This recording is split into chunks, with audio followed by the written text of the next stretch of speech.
Hi, I'm Bill DeYoung. I'm the author of I Need to Know the Lost Music Interviews, and this is my Mr. Media interview.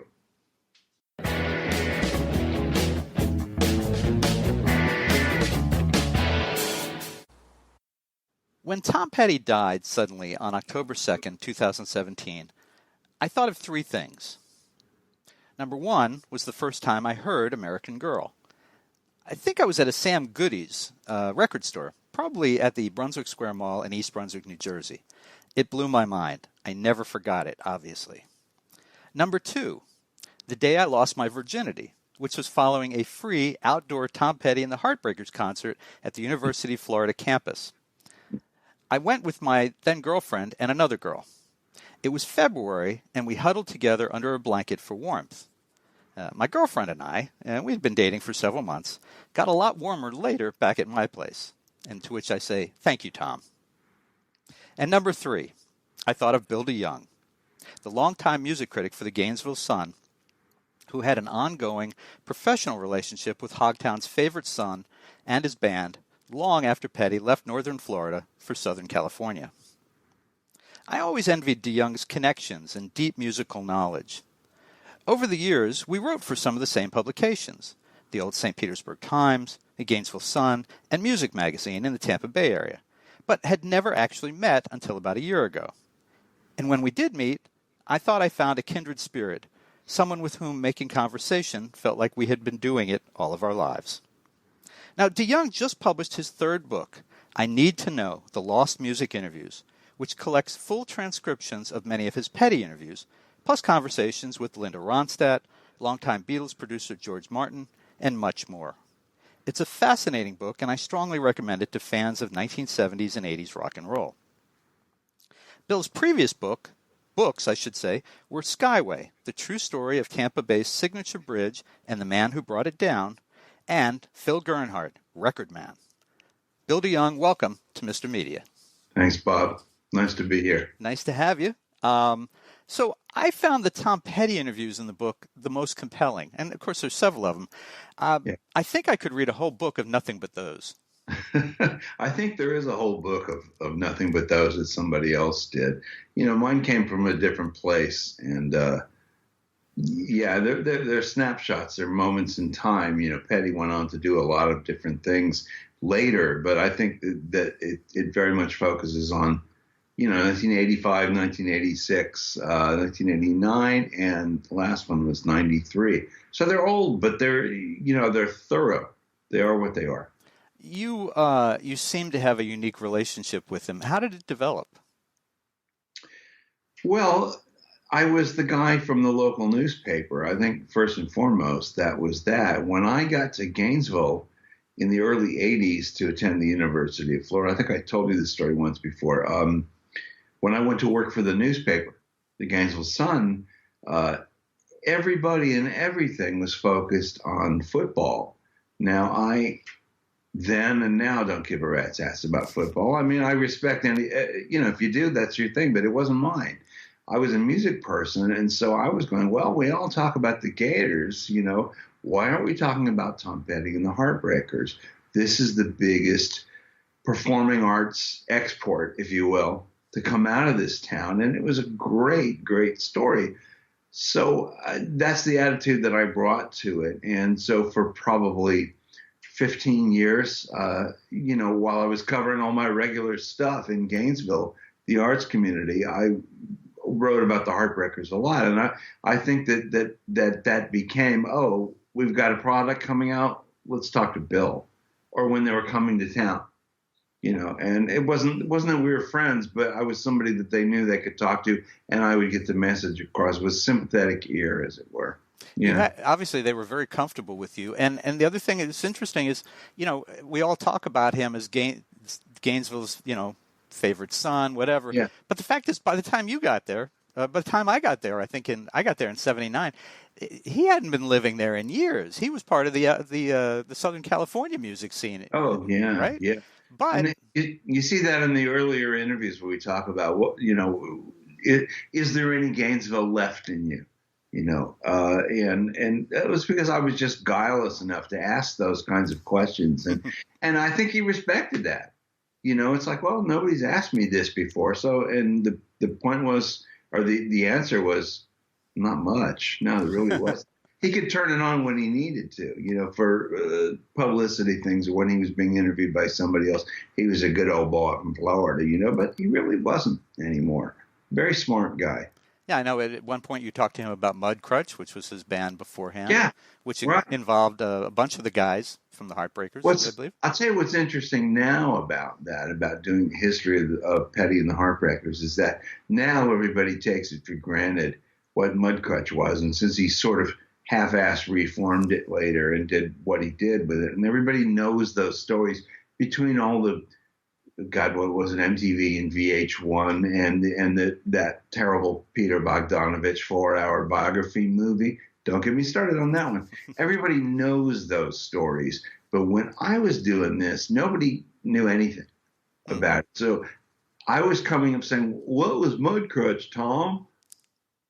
Because there was nowhere to go to find out about it. So I knew Tommy Ledden, who had been in Mudcrutch. I knew Randall Marsh, who was a drummer in Mudcrutch. They could only go so far, but to actually talk to Tom and Mike about it in the 80s, in the early 80s, that was something different. And that's something I think of value in these interviews, too, for people who care about such things and want to see where his head was at, for lack of a better phrase.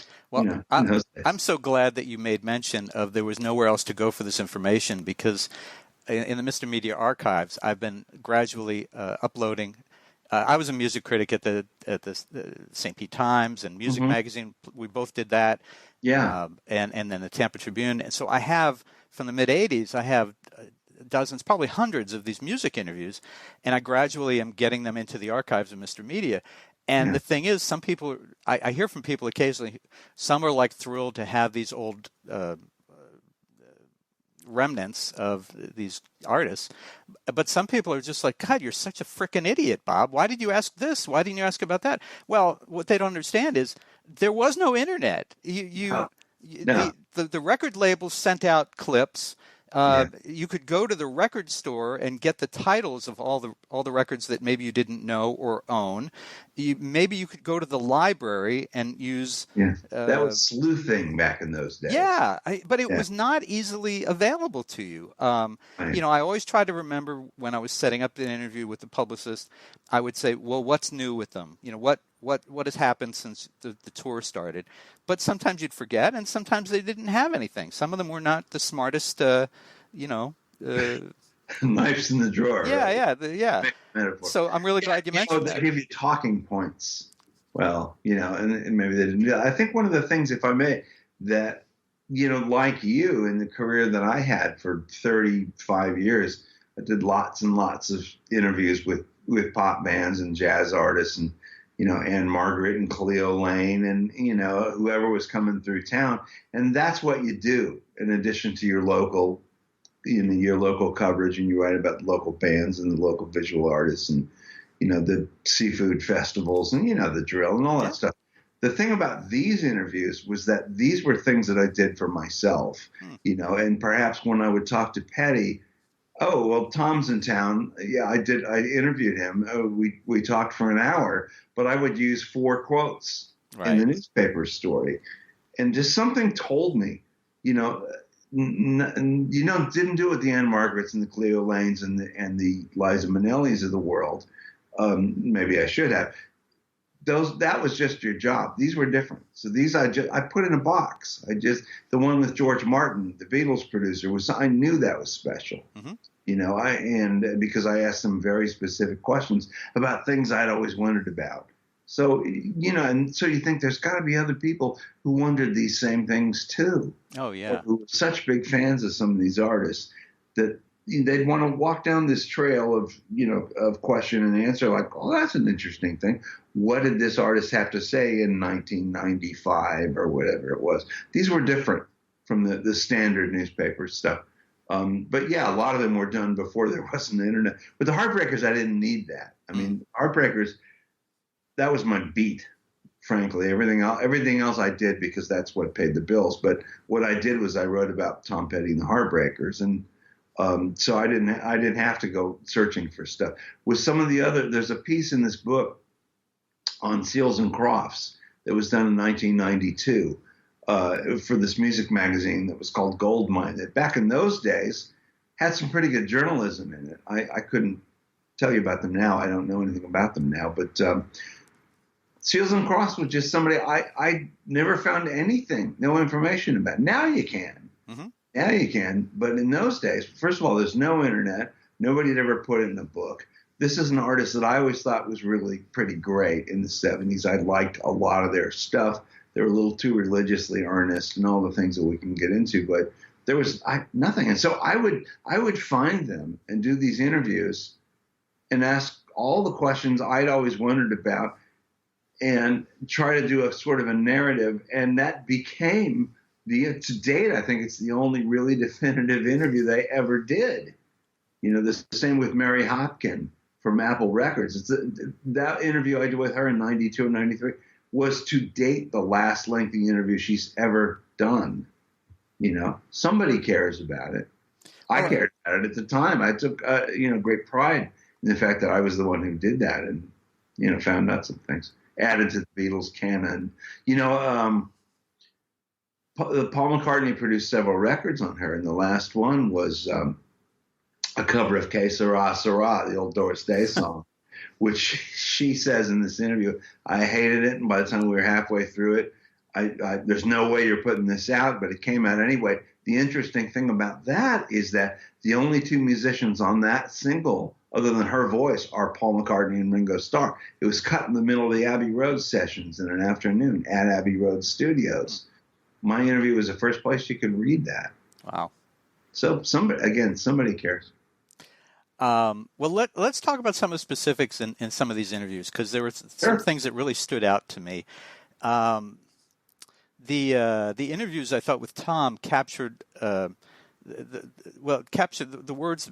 I thought the words between you.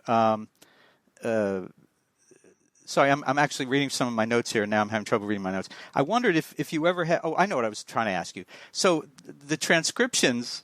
Those are the actual words that what's happening between you. You're asking questions, he's answering questions. What I'm wondering is, with the times that you spoke to him, when you were able to do it in person, whether it was in Gainesville after a show or in New York. There were several at the Don Cesar because, as I say in the book, they always stayed here when they were on the road. They loved the Don. Were there things that passed before or after the interviews where you got to spend a little time that was off the record? Sure, yeah. We talk about people that we knew, the people that we had in common.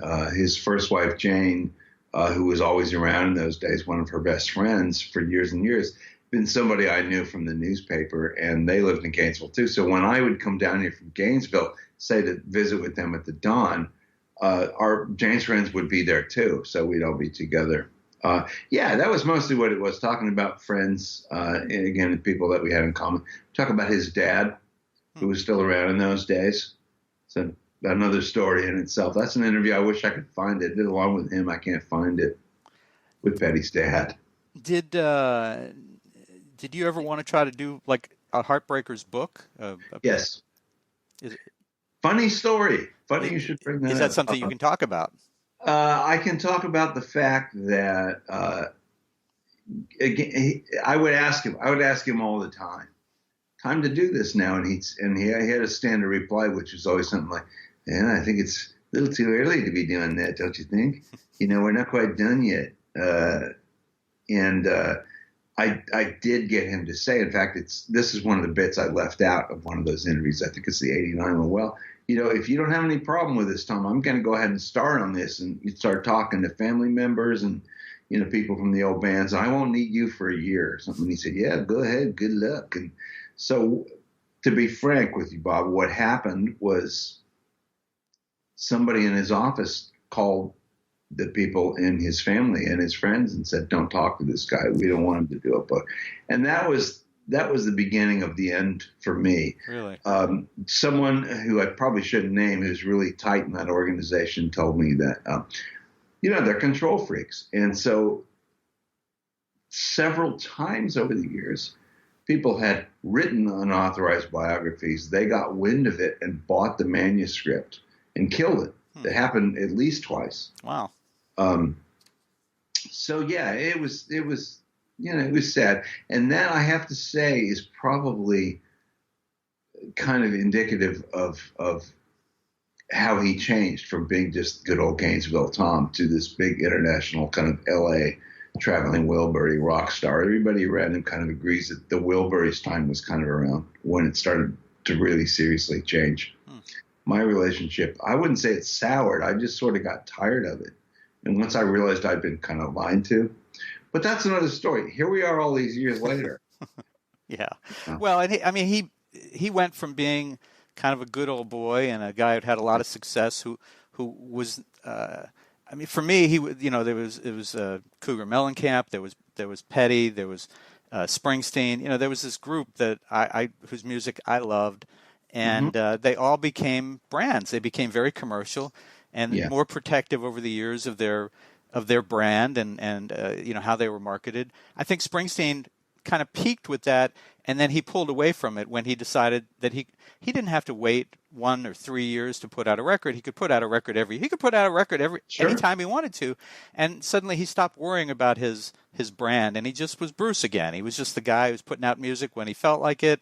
But there was that period, mostly in the 90s, I think, when all these guys became more brand than musician, and they probably, Yeah, that's probably true. I mean, I can't say that Tom Petty and I were friends, but the relationship that I did have with him and his organization, I would say, became much more about the organization over time. And you know how it is, like the levels of buffering between you and the artist just got thicker and bigger, and they were wondering what you were going to say, what you were going to write about. To the point where I just kind of got tired of it. I loved the band. I'll tell you this. I loved the Heartbreakers. And from the beginning, Tom always referred to himself as a member of the band. And I think that in the 90s, that's when that began to change, when Stan Lynch left the band, who was, as a drummer, like one of the great rock drummers, and also just an integral part of what made that machine work so well. When he left the band and Tom started doing all that stuff with Jeff Lynne, it's like, well, this isn't the same anymore. And yeah, I mean, I can honestly say that that's when obviously personally, I was a little disappointed at what had happened, but also my interest as a fan just began to wane. It just wasn't the same anymore. But, as Paul McCartney used to say, you can't reheat a souffle, right? That's true. So, onward and upward, right? I should say that another one of the ones that's in this book that I did for Goldmine was the piece on Dave Mason, because there was nothing written about him. And what I found out when I spent some time with Dave was that he's a generally unpleasant person. and and I started talking to people who'd been in his band, and one after another, they kept telling me these bad experiences with him. And but I think Dave Mason was a great talent in his day, but he's not a really nice guy. If you're watching, Dave, sorry, but that's the way it is, man. Wait, if we're going to offend Dave Mason, I can go you one better. You got one? Let's have it. Now, I wasn't covering him. I didn't interview him. I've never met him, but there was a girl that I really wanted to go out with when I was in college. It's always about a girl. Yeah, with me, it's always about a girl. And this was in Gainesville, the O'Connell Center, and she loved Dave Mason. I couldn't stand Dave Mason's music. I just was not interested. But she loved him, and I really wanted to go out with her, and I wasn't making any headway.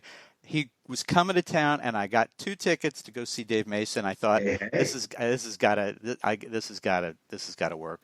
So we go to see Dave Mason. And we're there, and she's so excited, and I'm sitting there, and I fell asleep through the whole concert. I just thought it was the most boring dredge. I mean, I'm sorry, Mr. Mason. I'm sure the people who love you really love you. This girl loved you. Kathy was her name. Well, Dave can do amazing things with 3 chords. Oh, but man, I slept through the whole thing. The other one more I'd like to tell you about is the piece on the Bangles. Because I think a lot of people never really took the Bangles seriously as a pop band. The Bangles were really, really good. You take away all the teased hair and the makeup and the sexy videos, and they wrote some great tunes and made some great records. There's also quite a few missteps in there, which we disgust when I made some inquiries about talking with the Bangles 10 years after they broke up. And it was one of those things. It's like, I wondered about it. What were they going to say about it for Goldmine? Mm-hmm.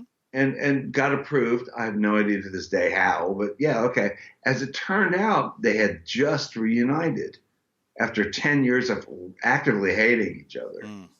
And not only were they, they'd kissed and made up, as it were, but they were, all four of them, really anxious to talk about it. What had happened? It was like a Bangle therapy session. And I was the guy and I got all four of them on the phone. I did long interviews with all four of them and was able to chronicle what had happened, with Prince and, the Susanna Hoffs being the star and all that stuff and how jealous they all were. And it turned out to be a really, really pretty good story, I thought. And again, when I was putting this book together, let's put that one in there. Mm-hmm. Maybe people would like it because I don't find anything similar on the internet now. That kind of chronicles all of this in their own words. Mm-hmm. So I was very pleased with that one, too. I know it's another shameless plug, Bob. I'm sorry. No, that's fine. We're here to talk about the book. And Susanna Hoffs, my God, yeah. I was in love with that woman. She's very short. I met them up in short. D.C., up in Washington, D.C., on the reunion tour they were doing before the album Doll Revolution came out. And we got to sit down, and they had just read the story, and they all really liked it, which always makes you happy. And, we're all taking pictures, and I realized, Michael Steele, who has left the band since, mm-hmm. was about as tall as me. I'm 6'2". Mm-hmm. Susanna barely, came up halfway. She's very nice. They're all very, very nice. She's so damn cute. I mean, it's just that woman with just. Well, you should read the story to find out what gets you. Yeah. And that's honest about it too. That's about the longest story in the book too, isn't it? I think maybe the Merle Haggard one is a little longer. Okay. That's actually, I think, my favorite one in the whole book. With Haggard, God rest his soul, that guy could spin a yarn. That guy could talk. It was basically just turn the recorder on and let him go. Mm-hmm. And I came up with like signposts in his career. You did this, you did that, you got out of prison. He turned 21 in prison, it's true. And went on through all the records. Because it was Goldmine, it was a record magazine, you talked specifically about records. Mm-hmm. But so I had these signposts, and I would mention them, and he'd just go off on a tangent on every single one. So the story is mostly him talking, mm-hmm. Well, that's great. I think yeah. Well, generally speaking, what I love about the book is you and I was talking to my wife about this. We were walking this morning, and I said, I love when these Q&As that he did, because you make great conversation with these guys, and there's so many passages, and this is, I want to go back to Petty, because there's a couple more things from the Petty conversations that I thought were fascinating. He told you that he never read much poetry until late in life, which I found really surprising. But it also left me wondering if you had ever asked him if he read much fiction, because this was the guy who told stories in his songs. So if he wasn't a poet, he was a storyteller. Well, he was certainly clever. Yeah. He actually attended St. Pete Junior College down here for about 5 minutes. Oh, him and Jim Morrison. Yeah. Well, Morrison was already famous. Petty was here in 1968 after he got out of high school. No, I didn't know Petty was here too. Yeah, oh yeah. I'm surprised they haven't made a big deal out of that up at SPC by now. I don't know. Couldn't tell you. Couldn't tell you. I know that the last contact I had with his office was I wondered if I could get him to read the proof of Phil Bernhard Record Man and maybe write a blurb for the back. And he died. Yeah.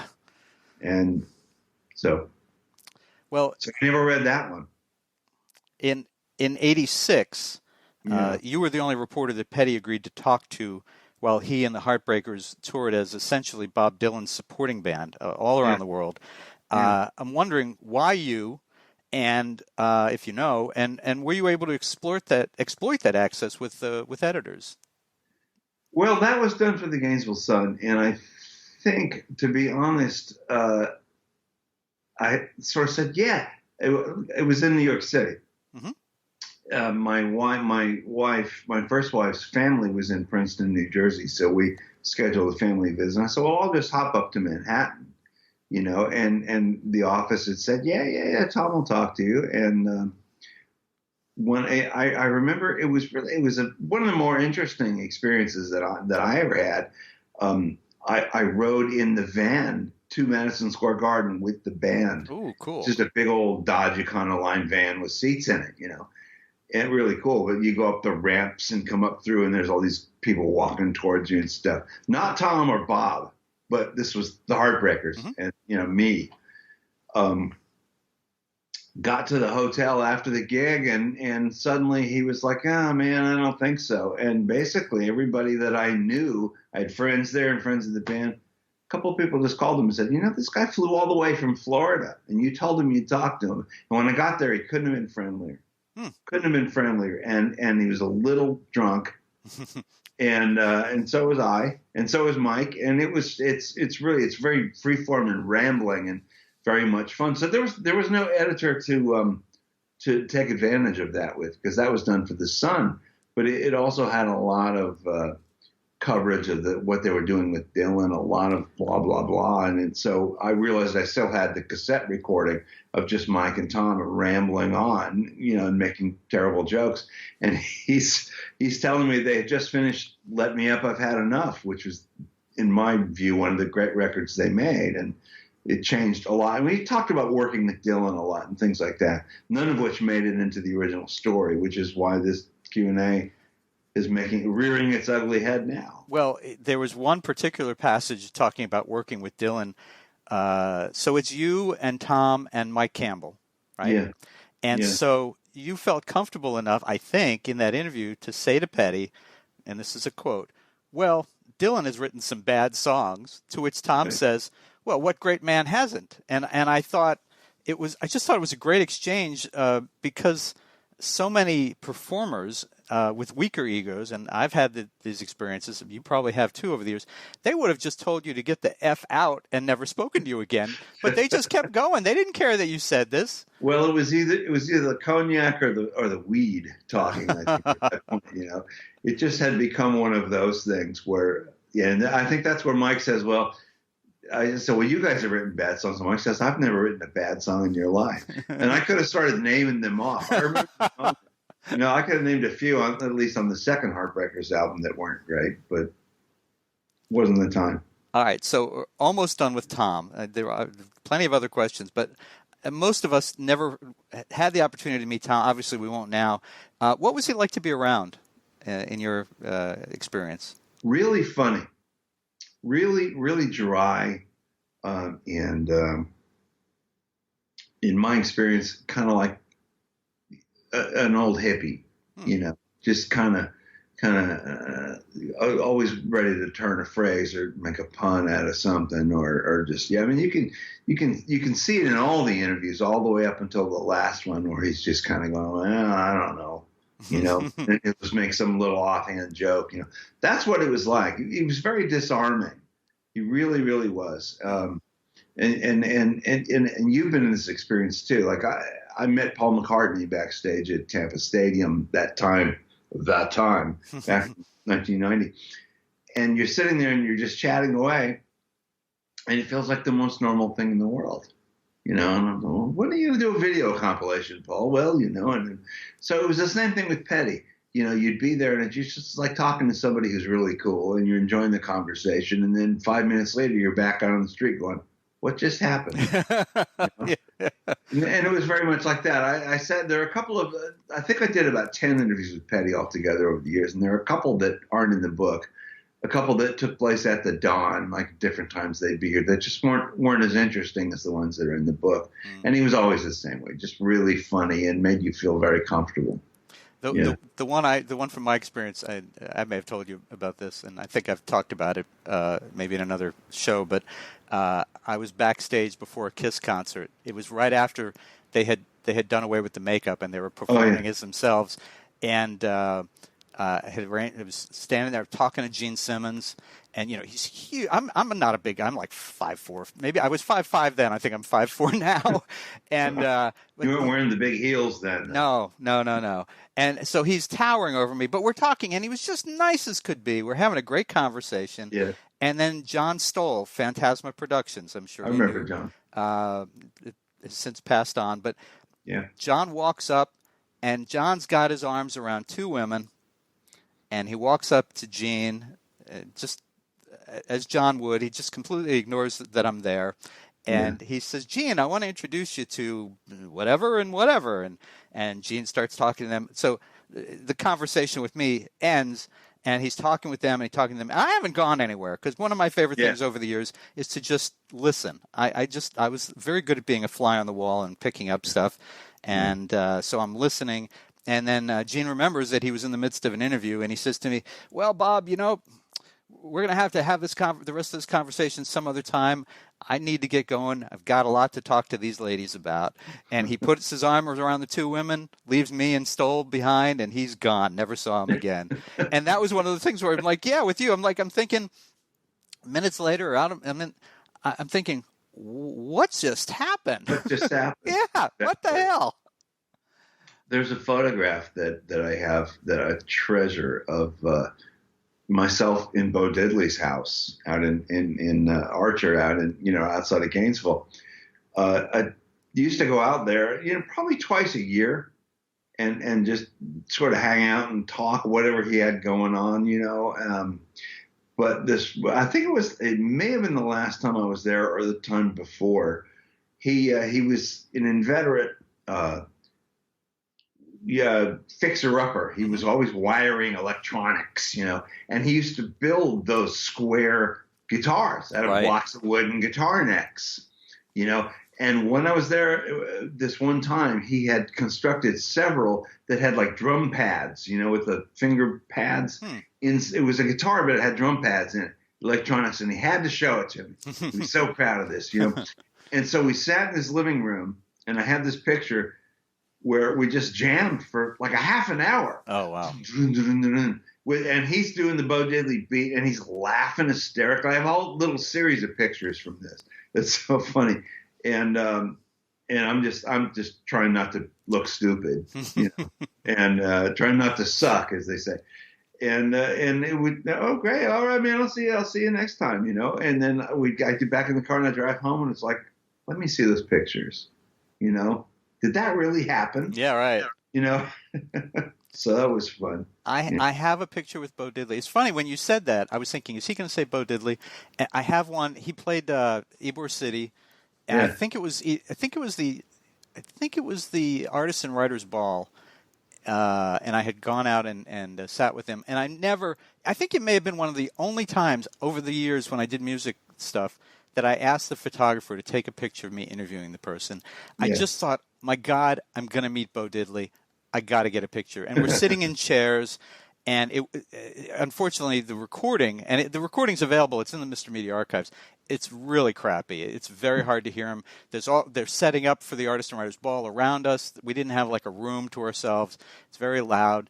But my late friend Tom Howland, photographer, got a picture of us, and I think Diddley is deep in conversation, telling me things, probably talking about how Elvis stole everything from him, or Jackie. Who's the guy who did the Splits and was Jackie Wilson? Jackie Wilson, and Jackie Wilson stole from him, and I at some point I'm laughing, and it's a picture of him very serious, and I'm laughing, and I love that picture. It's just so I had a feeling you were going to say Bo Diddley. The interview that's in the book, I had just left the Gainesville Sun. And was kind of pondering my next move. My marriage was falling apart, and basically was like looking to make a few extra bucks. And I figured, well, Bo knows me. I'm still here. I hadn't left town yet. So I set up one more interview with him, and I spent an afternoon with him, and we talked about the whole career, from his childhood in Mississippi through Chicago, through the hit years and everything else, and Ed Sullivan and the Rolling Stones, and at the very end, he started talking about how he knew he wasn't going to live much longer. And it was kind of spooky, you know, and he lasted a few more years, of course, you know, but he took very ill towards the end. And so that interview's in the book, and that literally was the last time I ever saw him, you know. So, and as long as we're kind of fanboy out here. Oh, absolutely. The last time I saw Petty was at the Rock and Roll Hall of Fame induction in 2002 in New York City. And I just flew up there to cover it. I was still at the Sun then. And, you know, we hadn't really communicated in a long time. And it was like, okay, yeah, you can talk to Tom, you know. And he was real different. He was real. I don't know if it was, you know, he was remarried by then. He'd been a huge international rock star for a long time. I think he just had like his whole heroin experience, which we read about. But he kind of floated into the room like he was one of the Beatles. It was real noticeable. And we sat and talked, and he was a lot more guarded than I remembered. And actually, his publicist grabbed the camera that I had for shooting the Hall of Fame and took a picture of the two of us just sitting there. And I lost it. I haven't seen it. You know, so as long as we're talking about that stuff, if anybody has a copy of that, I think Bill Templeton may have a copy of that. If you're watching this, bud. Hi, Bill. Call me up. Bill, call one of us, please. Yeah, call one of us. I'd probably be Bill, but call Bill DeYoung. Well, or call Bob Andelman. Yeah, I think you're more likely to call you. Yeah. Do we need to explain who Bill is here? No, probably not. Yeah, well, let's just let it go. Hey, Tim. Yeah. Bill doesn't like a lot of attention, so no. He'll pop up if he wants to. Yeah. In your interview in the book with George Martin, who is the legendary Beatles producer for the whole run, you had this remarkable conversation. I love this about how in '62 George, Paul, and John were basically guitar players, and Martin was a pianist, and he decided to learn to play guitar so that he could speak their language, and then the Beatles, Paul especially, took up the piano so that they could speak Martin's language. And I thought that this was easily the best and the most revealing exchange in the whole book. It was just mind-blowing.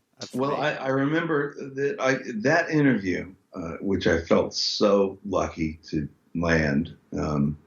They were promoting something, and I don't think that the label knew who they were putting him in touch with. It happened to be me. But I thought about it a long time before I did it, and because that's as close to the Beatles as you're going to get, and that whole recording career is so near and dear to my heart. So I remember thinking about, say, around Hard Day's Night time, where so many of the songs just have very simple piano runs in them. You know, anytime at all, when I get home, I'll cry instead, those songs.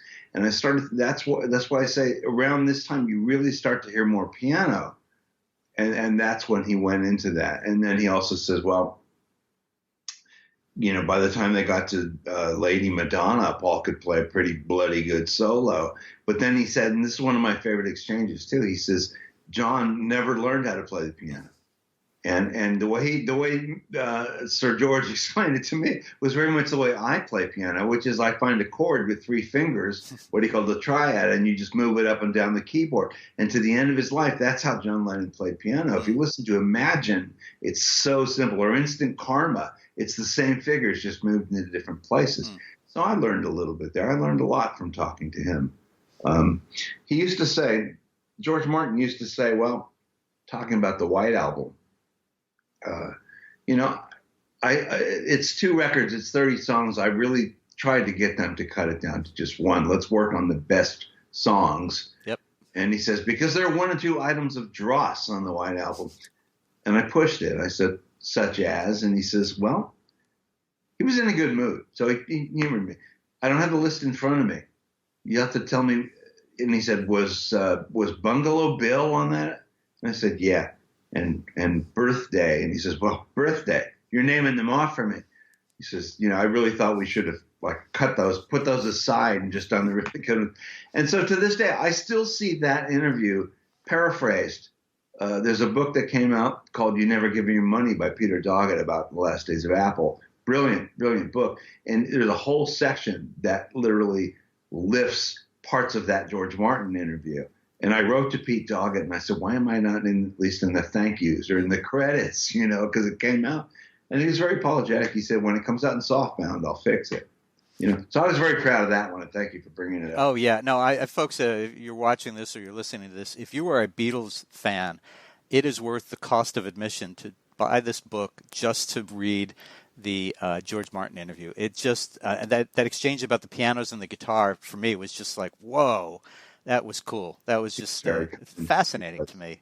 And another conversation that I really enjoyed, and it's kind of short, was Linda Ronstadt, because she really opened up to you. And before I tell you the part, what I really was interested in was Linda Ronstadt, Tom Petty, John Cougar Mellencamp, Bruce Springsteen, Bob Seger. This was a group from that era that I never pursued interviews with any of them, even though I was a music critic at these places, because I always felt I'd be intimidated. And I just couldn't. I wanted them to stay who they were in my head. I can't. I'm admitting this. I didn't want to have a personal experience with them because I didn't want them to be anyone other than who they were in my head from their music. So, and I love Linda Ronstadt. I loved the Nelson Riddle stuff. I loved her pop stuff, her country stuff. There's a podcast that Rhino Records does now where they go back and they talk to artists from the past, and they got her to come out of basic retirement, and they did a 2-part interview with her, and it was wonderful. So that she's hilarious. She's so funny. Yeah, I mean, she was great. So you talked to her, and this surprised me. You talked to her in this interview a great deal about Trio, this record she did with Emmylou Harris and Dolly Parton.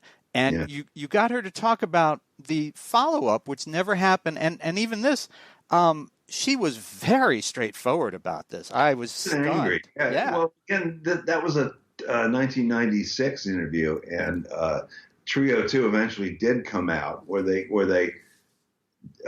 restored Dolly Parton's vocals. That appeared in the later Ronstadt interview that's in there. But essentially what happened was Dolly Parton just, I don't know what it was, couldn't commit to touring or something, and basically it cost them a lot of money. And so Linda Ronstadt is telling me how, Emmy had said, she's unreliable, don't bring her in. And the record label guy saying no. And Linda said, but I love that Trio sound. And then Dolly screwed them again, and they lost. And so the tracks that became Trio 2 had been, I think Valerie Carter, God rest her soul, who lived around here, and maybe Alison Krauss and a couple of other people had redone the vocals, and that came out on a Ronstadt album. Mm-hmm. Later, when they resolved all the differences, they wiped those off and restored the original Dolly Parton vocals, and that's what Trio 2 is. Of course, by the time I spoke to her later and spoke to Emmy later, they both wrote that whole thing off as, we don't even want to talk about that. That was a moment in time. That's what I like about some of these interviews. They're moments in time. Right, exactly. Somebody pissed off about something or totally over the moon about something, or, I'm leaving this label because they suck, and then whereas 10 years later they went back because they ran out of money, but look at the moments in time. That's what I like about it. Oh, Linda Ronstadt says at one point, because Dolly Parton kept canceling on them, and Linda Ronstadt says, I'm paraphrasing here, I think she says, every time they got a fax from Dolly, it cost them $20,000. Yeah, that's right. And this is 1990s. Sometimes I got so many irons in the fire, I burned my own ass. Yes, it was good. Ronstadt says, "Oh, how lovely." Yeah, it was wonderful. All right, so we have to wind up. But I've got just a couple little things here. I'm wondering, generally speaking, what do you think, whether it was in the book or just elsewhere, what was the best question that you ever asked a musician? And it doesn't have to be connected. What is the best answer you ever got from a musician? Wow. I can tell you the worst interviews I ever did. Okay, I'll take that. People like Sammy Hagar, who I don't think has a brain between his ears. And some people who are just so full of themselves. I mean, you know this too. You do the same stuff. They're so full of themselves. You want to scream. LaToya Jackson I interviewed. Don't even get me started. Oh.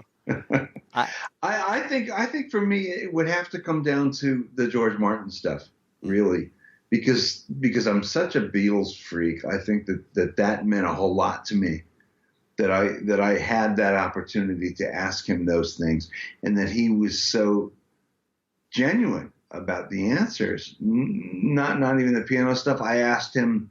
This is the stuff that ended up in Pete Doggett's book. Just for the record, when you heard that John Lennon had been murdered, where were you? And he tells me all about it. And then it's the whole story about how he and Paul McCartney were working that day. He goes on, there's several pages in the book where he talks about it. And that, to me, that in a way connected me just for that moment to those people, whose work I love so much. And that meant a great deal to me. I was trying to decide if I was going to tell you my Bananarama story. I must have it. I must hear this. There was a club in Tampa. I think it was Confetti at the time. Mm-hmm. And I was working for the Tampa Tribune, and I was going over there to interview them. And so they were in a booth. I think it was 3 girls and myself. And you always find yourself in that position, don't you, Bob? I never find myself in that position. It was 2 girls at the Petty concert, I just want to say. Julie, wherever you are. Slide boots. She was the other girl who was not involved with us. But anyway, so Bananarama. So I'm over there, and I'm never comfortable in clubs. It's so loud, you can't really. It's not a great place to do an interview. But we're talking, and at the end, I was working on a separate story where everybody that I interviewed that year, all the musicians, I was asking them, "What's your favorite Christmas memory?" The kind of thing you're going to do a wrap up kind of thing for Christmas. Of course. So I asked the girls, and I think the first 2 girls said, well, there was this or it was that. And the third girl says to me, and her name is somewhere in the article from years ago, but she said to me, do you have the expression in the States, knees up? And I said, excuse me? She said, knees up. And then she's like leaning back, so like she's on her back. And I'm like, no, but I get the meaning. Thank you. So that's an English expression. Yeah. Yes. So that was a cruel summer, Bob. It's a cruel summer. It is. It is. That was what I like that because it was a stupid question, but it was the best answer. All right. So you've done some very, very different books. Record Man, Skyway, and now I Need to Know. What are you doing next? Do you have another project? I have an insane desire to write the story of John and Yoko and Paul and Linda, because there are so many bizarre similarities. I hope I'm not giving this away for any other writers out there who think it's a good idea. So many bizarre similarities between these 2 men and what they did at this point in their career. In other words, give the second seat to the woman they love. In both cases had absolutely no musical talent at all, and you put them on a plane right next to themselves. In other words, if you want me, you got to have her. I think there's something deeply psychologically weird about that.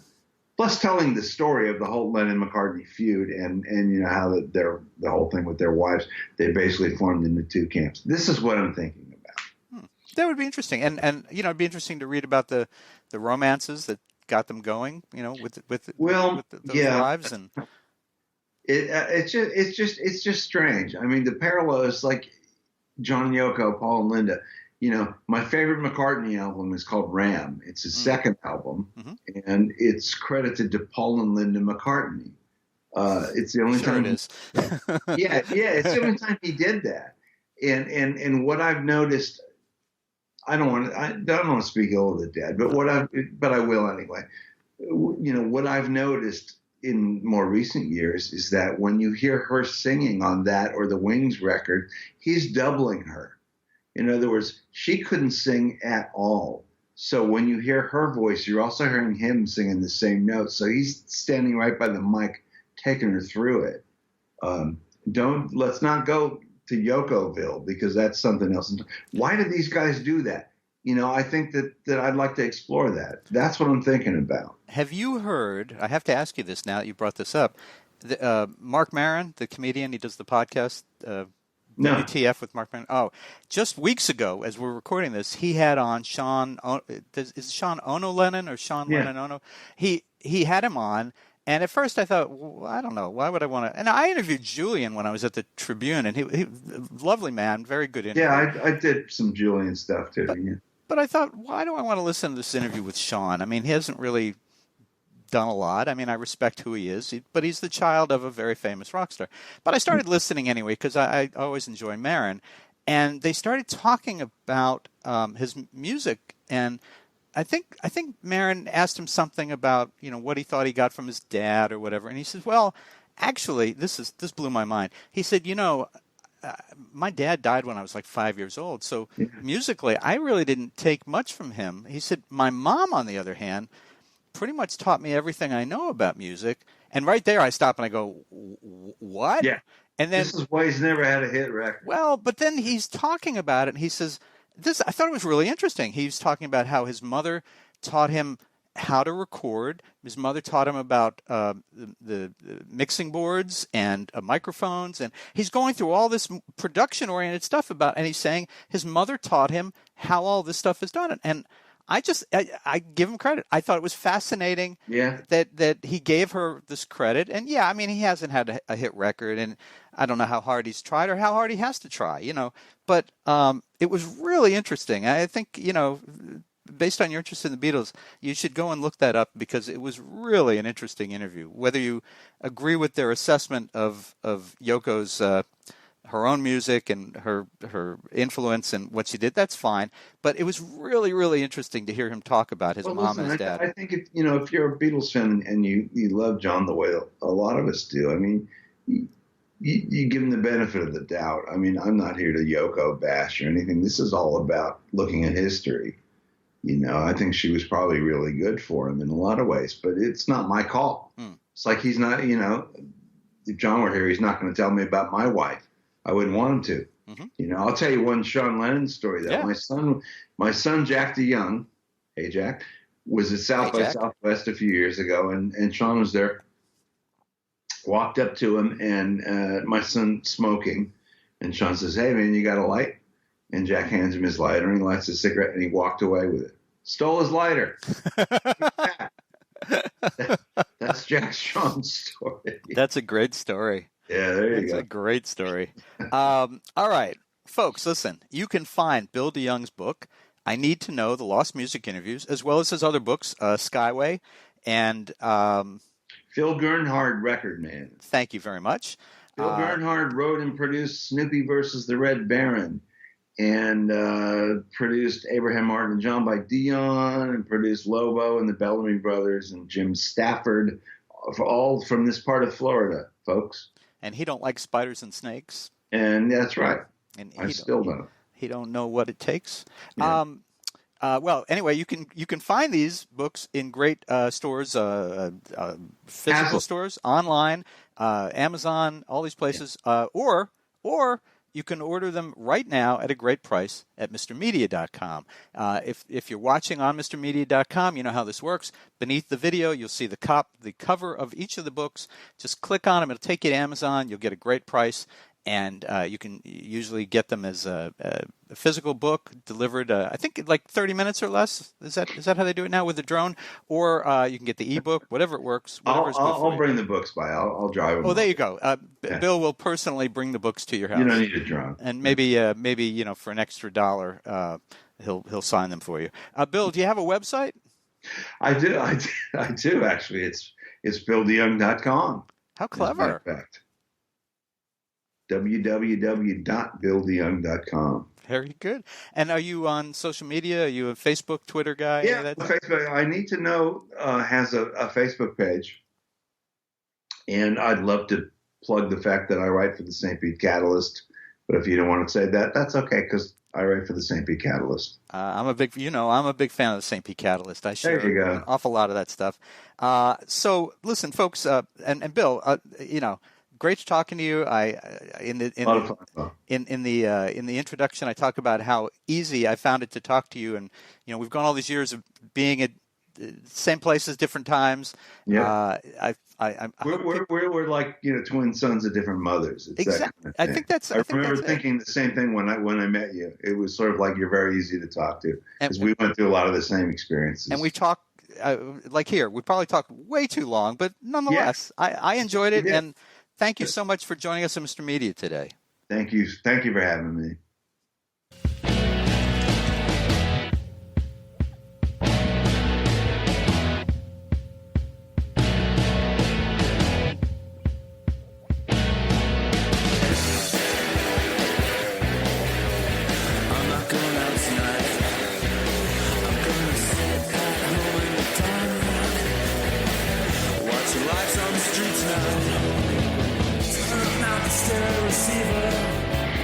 Turn your back on the deceiver.